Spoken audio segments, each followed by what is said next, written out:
Since living in the country, I've come to appreciate a good-looking, functional fence. Every time we're driving around and see a good-looking fence with wood posts and sheep and goat wire, we're always like, yeah, that's the fence we're gonna do on a property. No problem, right? Except, oh my goodness, the price of wood posts and wire fencing makes T-posts and barbed wire look a lot more appealing. But instead of compromising what we want, we're going to be splitting this fence project into little bursts so that we can handle the costs, and maybe after 2 years we'll have all 4,000 feet done. And also, we just only have so much time on the weekends to work on our property when our flower farm is actually starting to look like a flower farm.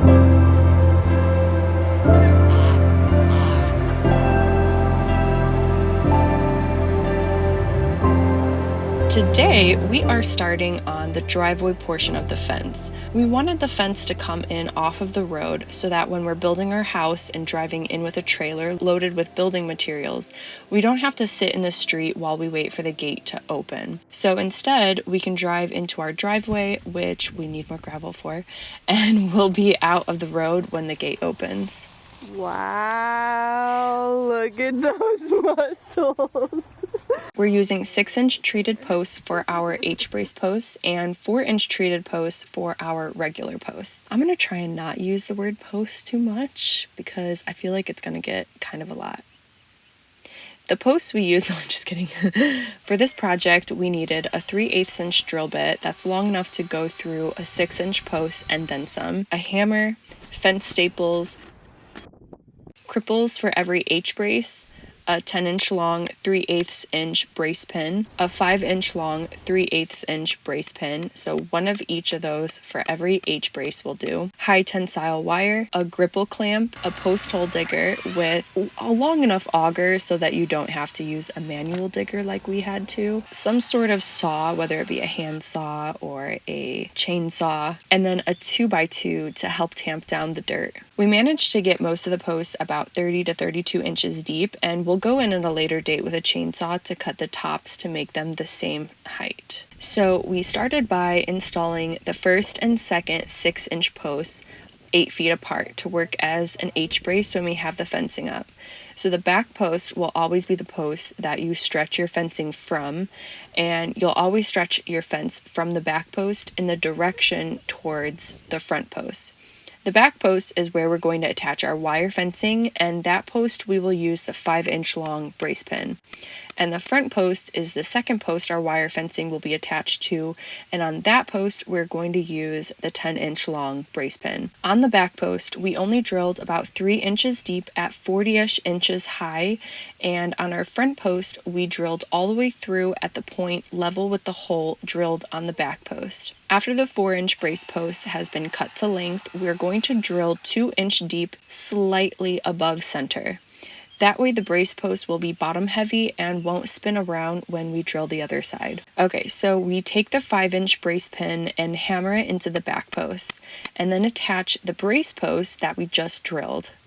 Then we'll lift up the other end, making sure that it's nice and level, and then we'll drill about 9 inches deep from the outside of the front post. We'll hammer in the 10-inch brace pin and leave about an inch outside of the front post. Next, we're going to hammer in a staple with 2 staples hanging off of it at the bottom of the outside of our back post. The hanging staples are there just to make sure the wire that we install doesn't dig into the wood when we tighten it. Next, we unspooled the wire and ran the unlooped end through the staple and then through the looped end of the wire until it fit snugly around the back post. Then we will wrap that wire up and over that protruding brace pin on the front post and back around to the middle of the brace post.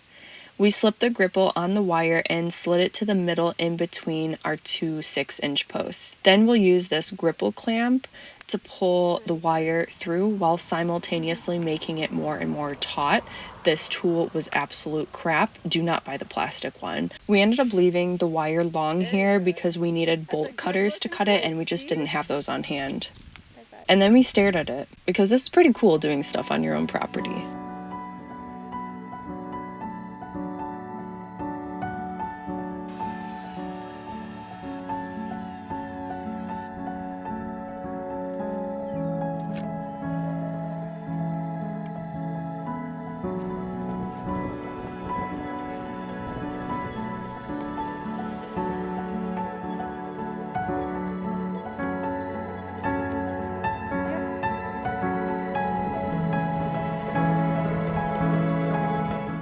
We finished installing the driveway posts and H-braces right as the sun was starting to go down on the second day, and it just made us even more excited to move in when the time is right. So even though we still have a million more posts to put in the ground before we finish our entire fence line, we will be so glad one day that we just decided to start and we didn't let the daunting tasks trick us into believing that it just can't be done.